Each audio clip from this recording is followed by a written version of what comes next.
Welcome back, Yellowjackets fans. It's your nerdy show, and I'm your host, Spoiler Master. If you're as hooked on the chaos, mystery, and twisted drama of this season as I am, you're in the right place. Episode 5 of Season 3 threw us into a whirlwind of psychological breakdowns, dark decisions, and unexpected twists. From Akilah's life-saving vision to Shauna's chilling turn toward madness, it's clear no one is safe and everything is about to implode. So grab your snacks and maybe a blanket to hide under, because we're diving deep into the latest episode, and trust me, things are about to get wild. Let's break down Yellowjackets Season 3, Episode 5, and try to make sense of all the chaos. You won't want to miss this. You don't deserve that. Tai, Van, and the coach. In this episode, we get more of the complex dynamics between the girls, particularly around the question of what to do with Coach Ben. They've already decided that Ben isn't going to make it out of the wilderness alive,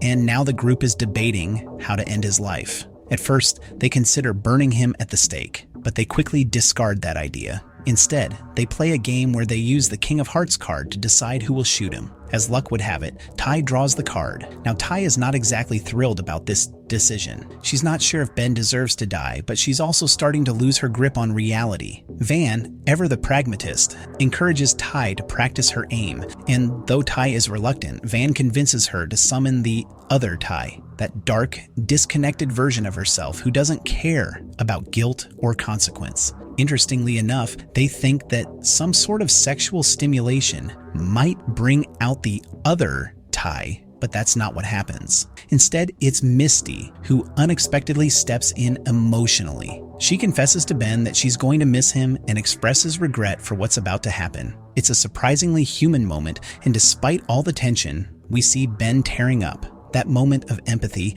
adds a layer of complexity to Misty's character. But in the end, Ben isn't shot, thanks to a surprising intervention from Akilah. It was like he was suspended in air, and I could feel him breathe. Akilah's vision. Akilah's role in this episode is pivotal. She has a vision that ends up saving Ben's life, or at least postponing his execution. Lottie and Travis bring Akilah to the cave to connect with the wilderness, and while in the cave, Akilah has a vision of Coach Ben. In this vision, Ben is a bridge, and Akilah is standing on top of him, trying to reach a cityscape. The imagery is cryptic, but it gives her an instinct that Ben is important and should be spared. The vision essentially convinces the group that Ben is somehow meant to be a part of their survival, or perhaps he's meant to be a link to something bigger that we still don't fully understand. This vision prevents the girls from going through with the decision to kill him, and it's yet another sign that the wilderness is playing a more significant role in guiding the characters' fates. No, it's not the best time, but Lottie had mentioned that a package was delivered. Misty and Walter's dynamic. Now let's talk about Misty and Walter, who are both in the present timeline. Misty is really leaning into her detective persona this season, and in episode 5, she's determined to uncover the truth about Lottie's death. She's already got the ball rolling by obtaining evidence from the forensics office. However, when she gathers the remaining Yellowjackets to reveal that Lottie is dead, things take a weird turn. Instead of mourning Lottie's death, the group immediately starts to point fingers at each other. It's clear that the darkness isn't just something external anymore. It's within each of them. They're all culpable in some way for the chaos that's unfolded, and they're too quick to lash out at each other, rather than reflect on the consequences of their actions. This behavior also signals that the trauma from the past still hangs over them, affecting their relationships in the present. One of the more interesting dynamics in this episode is between Misty and Walter. He shows up at the meeting to talk about Lottie's murder, but it quickly becomes evident that he's using this as an excuse to get closer to Misty. This is his way of challenging her, trying to get her to engage with him, but it doesn't work out as he hoped.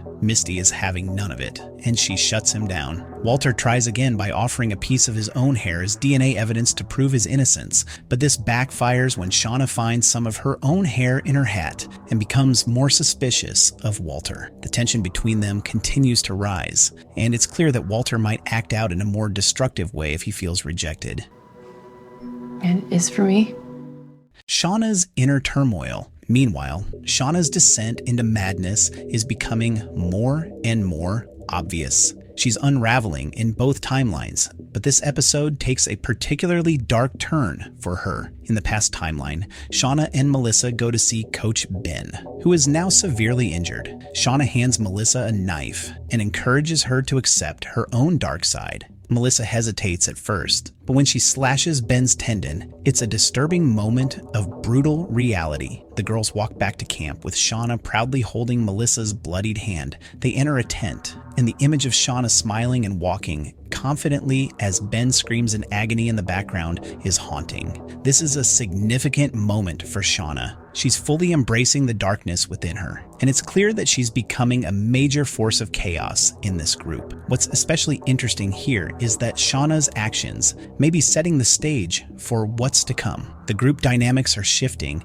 and Shauna's decisions could lead to even darker consequences down the line. Her influence might be the tipping point that pushes the group into full-blown cult behavior. After all, she's the one who is encouraging others to embrace their darkest instincts.